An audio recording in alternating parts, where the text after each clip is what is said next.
संसद का सत्र आगामी 9 मार्च तक के लिए स्थगित हो गया है। इस संसद सत्र में कामकाज और राहुल गांधी की किसानों के साथ हुई मुलाकात को लेकर बीजेपी सांसद रामचंद्र जांगड़ा से खास बातचीत की है हमारे असिस्टेंट एडिटर रतन कांडपाल ने।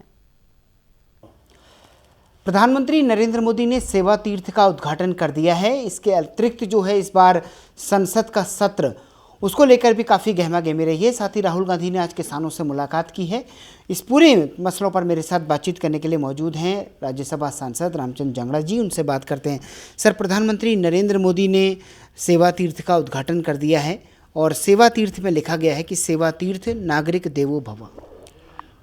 देखिए, 2014 में जब प्रधानमंत्री जी ने पहली बार देश के प्रधानमंत्री के रूप में शपथ ली, उसी समय इन्होंने स्पष्ट तौर पर पूरे देश को संदेश दिया था कि मैं प्रधानमंत्री नहीं हूँ, मैं प्रधान सेवक हूँ, मैं जनता का चौकीदार हूँ और मेरे लिए प्रदेश देश की जनता ही मेरे भगवान हैं, मेरे लिए पूज्य हैं। तो वही बात आज उन्होंने चरितार्थ करते हुए उसको ज़मीन पर उतार दिया और जो अंग्रेज़ों के समय के जो हमारे कार्यालय थे, जो औपनिवेशिक चिन्ह बने हुए थे, उसको छोड़ के और एक अपना स्वदेशी निर्मित कार्यालय जिसको सेवा तीर्थ के रूप में कहा गया, क्योंकि उसमें एक प्रधान सेवक बैठे हुए हैं और जिनके लिए नागरिक ही देवो भव हैं। तो प्रधानमंत्री जी ने अपना जो बैठते ही प्रधानमंत्री की कुर्सी के ऊपर जो उद्बोधन दिया था, उसी को आज मूर्त रूप दिया है। वहीं दूसरी तरफ इस बार संसद का सत्र जो है आखिरकार समापन हो गया आज और 9 मार्च को अब अगली मीटिंग शुरू होगी, उसके बाद दूसरी चरण शुरू होगा। कैसे देख रहे हैं आप इस संसद सत्र को? यूएस ट्रेड डील से लेकर एप्स्टीन फाइल, इसके अलावा कई सारे ऐसे मुद्दे हैं जिनको लेकर विपक्ष लगातार सरकार पर निशाना साधता रहा। राहुल गांधी के बिहेवियर को लेकर भी आप लोग सवाल उठाते रहे। देश की संसद जो है वो पूरे देश का एक मंदिर होता है जिसमें पूरे देश के लिए नीतियाँ बनती हैं, उनके ऊपर विचार मंथन होता है और निष्कर्ष निकलता है। उसके बाद प्रदेश के लिए नीतियाँ लागू होती हैं, देश के लिए नीतियाँ लागू होती हैं। एक मेंबर पार्लियामेंट कम से कम 10 लाख लोगों का प्रतिनिधि होता है। 10 लाख वोटर तो कम से कम होते हैं हर किसी में 20 भी होते हैं, 15 भी होते हैं। यानी एक मेंबर पार्लियामेंट 10 लाख लोगों की आवाज़ बन के पार्लियामेंट के अंदर बैठता है। तो पार्लियामेंट में प्रश्नकाल चलता है, इसमें सवाल के साथ साथ सुझाव भी होते हैं। प्रश्नकाल में बैठना चाहिए, कटु से कटु प्रश्न और उसके दिमाग में है तो उसको लगाना चाहिए, सरकार उसका जवाब देगी, देश के सामने असली स्थिति आ जाएगी। शून्यकाल चलता है, उसके अंदर कोई भी महत्वपूर्ण मुद्दा अपने क्षेत्र से संबंधित, अपने प्रदेश से संबंधित या उसके दिमाग में कोई देश का कोई मुद्दा है, उसको सांसद को रखने का मौका मिलता है। एक विशेष उल्लेख होता है, स्पेशल मेंशन, उसमें 250 शब्दों में आपको एक सटीक बात कहनी होती है। उन सभी बातों का लोकतंत्र के अंदर देश प्रदेश अपने इलाके की भलाई के लिए उपयोग करना चाहिए।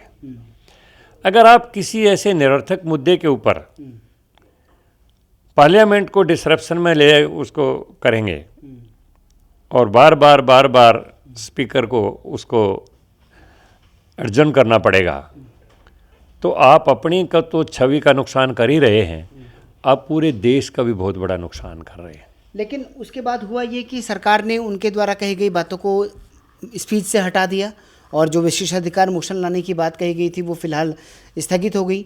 लेकिन अब कांग्रेस पार्टी की ओर से आवेदन दिया गया है सरकार में कि जो शब्दों को स्पंज किया गया है उनको अब जो है वापस जोड़ा जाए।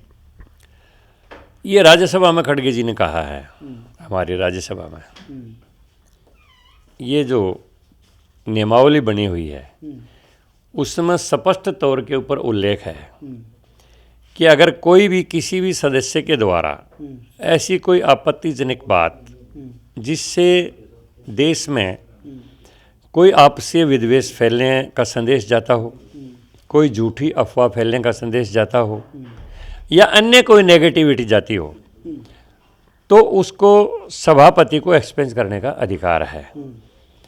और इसमें ये जो नियम जो बनते हैं, इसमें नेता प्रतिपक्ष भी और पक्ष और विपक्ष के दोनों ही प्रतिनिधि बैठ के नियमावली को तय करते हैं। ये एक कोई सत्ताधारी पार्टी नियमावली तय नहीं करती है। तो इसके ऊपर नियमों के ऊपर अगर कोई आरोप लगाए कि मेरा गलत कर दिया, तो ये मेरी समझ में नियमावली जो तय करते हैं वो भी सांसद ही तय करते हैं। उनको सच्चाई से अवगत रहना चाहिए और सच्चाई के ऊपर स्थिर भी रहना चाहिए। राहुल गांधी ने आज किसानों से मुलाकात की है। उनका कहना है कि जो ये यूएस और इंडिया के बीच में ट्रेड डील हुई है, इससे किसानों का काफ़ी नुकसान होगा। राहुल गांधी को किसान और खेती के गए का पता नहीं है, ABCD का पता नहीं है। दो देश जब बैठ के कोई संधि करते हैं तो ये तो हो ही नहीं सकता कि एक ही देश की वेलफेयर में सारा काम हो जाएगा और दूसरा देश अपनी कोई बात करेगा ही नहीं।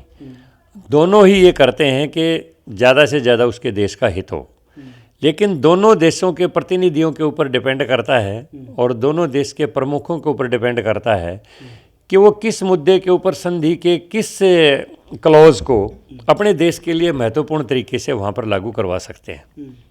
और मेरी समझ में जो हमने इस यूएस ट्रेड डील का अध्ययन किया है, पर्टिकुलरली ख़ास तौर पर मैं कह सकता हूँ कि किसान वर्ग को तो सबसे बड़ा लाभ होने वाला है। जो अमेरिका ने कि 50 अरब डॉलर का व्यापार 5 साल में होगा, उसकी आप सूची तो उठाइए कि उनमें किन किन चीज़ों को प्रमुखता से लिया गया है। उसमें ज़्यादातर आपको मशीनरी और अन्य उपकरण मिलेंगे। खेती से संबंधित जो चीज़ें हैं उसमें एक दो चीज़ों को छोड़ के जो भारत का किसान प्रमुख तौर पर पैदा करता है जिन जिन फसलों को, उनके ऊपर तो बिल्कुल कोई टैरिफ वगैरह की बात ही नहीं है। उनको तो बिल्कुल उस समझौते से ही मुक्त रखा गया है। अब मैं दावा कर सकता हूँ, प्रधानमंत्री जी ने पूरी दुनिया को एक संदेश दे दिया है कि अगर स्वस्थ रहना है तो मोटा अनाज स्वास्थ्य के लिए सबसे बेहतर है, मिलेट जिसको हम अंग्रेजी में बोलते हैं। और मिलेट का उत्पादक हिंदुस्तान सबसे बड़ा देश है। हिंदुस्तान का किसान सबसे ज़्यादा मोटे अनाज की खेती करता है। और मैं कह सकता हूँ कि आने वाले समय में हिंदुस्तान का ज्वार और बाजरा जो है ना, पर अमेरिका के बाज़ार में 400 रुपये किलो बिकेगा और हमारे किसान की जेब जो है ना नोटों से लबालब भर जाएगी। ठीक, हमसे बातचीत करने के लिए बहुत बहुत शुक्रिया। कैमरा पर्सन शूरवीर के साथ ललित नारायण कांडपाल, टोटल न्यूज़, दिल्ली।